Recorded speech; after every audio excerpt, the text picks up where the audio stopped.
Hello everyone, আমি সম্পূর্ণা। তোমরা দেখছো আবার একটা আমার প্রোডাক্টিভ দিনের ব্লগ। আমি সকালবেলা উঠে আজকে একটু টাইম পেয়েছিলাম, তাই জন্য একটু ব্যায়ামও করে নিচ্ছিলাম।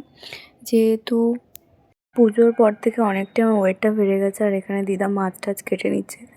আর তারপর ব্রেকফাস্টটা সেরে নিলাম, ছোলা শসা খেয়ে নিলাম, আর তারপর একটু চিঁড়ে দইও খেয়ে নিয়েছিলাম। দেন চলে গেছিলাম আমার টিউশনে।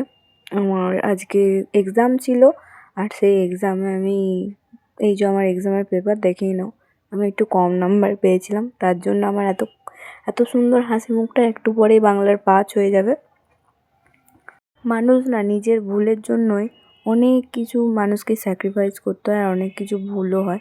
আর এই যে আমি সবই জানতাম, কীভাবে লিখতে হবে সেটাও জানতাম, তাও আমি ভুল লিখেছি। তার জন্য আমার স্যার আমাকে বুঝিয়ে বলছিল যে এইভাবে লিখবে, তাহলে এইভাবে মানে হবে। আর আমার মুখটা বাংলার 5 হয়ে গেল।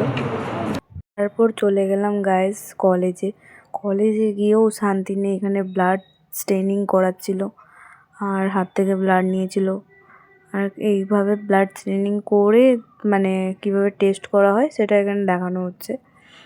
যারা বলে সায়েন্স নিয়ে পড়, তাদেরকে বলছি তোমরা সায়েন্স নিয়ে পড়ো, আমার মতো এরকম এইটাকে নিয়ে পাখায় শুকাতে হবে, আরও কী যে করতে হবে ভগবানই জানে।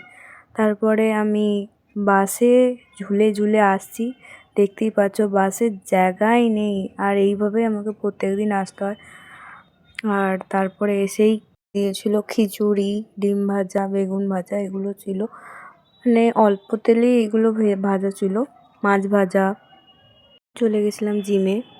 পৃথিবী উল্টে যাবে কিন্তু আমার জিম অফ হবে না, জিম বন্ধ করাই যাবে না। দিয়ে আজকে ছিল বাইসেপের ওয়ার্কআউট।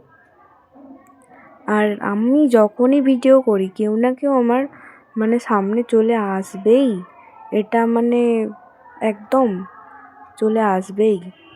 আর তোমাদের এই ব্লগগুলো, ছোটো ছোটো ব্লগগুলো কেমন লাগছে অবশ্যই আমাকে কমেন্ট করে জানাও। আর সামনে আমার এক্সাম, এসে বসে গেছিলাম পড়তে, কারণ পড়াশোনা না করলে আমাকে সাপ্লি দিয়ে দেবে। এখানে পড়ছি আর এখানে গান চালিয়ে দিয়েছি, কারণ মাইন্ডটা আমার ফ্রেশ করতে হবে একটু। সকাল থেকে অনেক দৌড় যাবো। দেখা হবে নেক্সট ব্লগে।